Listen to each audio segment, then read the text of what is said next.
Good morning dear leaders. నా పేరు అరవింద్. ఈరోజు మనము వేరుశెనగకి చిమనగుంటపల్లి విలేజ్లో శివశంకర్ గారికి ఇవ్వడం జరిగింది. మన గ్రాన్యుల్స్ వాడిన తర్వాత పంట లోపల ఏ విధమైన మార్పు వచ్చేవి అనే విషయాలు నేరుగా మన రైతు మాటల్లోనే తెలుసుకున్నాము. అన్న, మీ పేరు ఒకసారి చెప్పి ఏ విధంగా వాడరు, ఏ టైంలో వాడరు, అవన్నీ ఒకసారి మన రైతులకు చెప్పండి. నా పేరు శివశంకర్, చిమనగుంటపల్లి గ్రామం.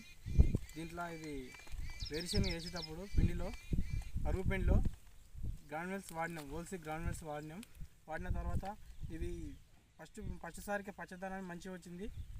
పక్క పంటకు మన పంటకు జర మంచిగా వచ్చింది. మంచిగా ఆకు చేను మంచిగా ఉంది, పెరుగుదల మంచిగా ఉంది.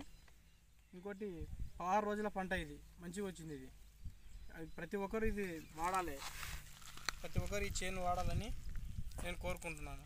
ఈ మేనేజ్మెంట్కు మాకు ఈ గ్రాన్యుల్స్ ఓల్సీ గ్రాన్యుల్స్ ఇచ్చిన మేనేజ్మెంట్కు మా యొక్క థ్యాంక్ యూ.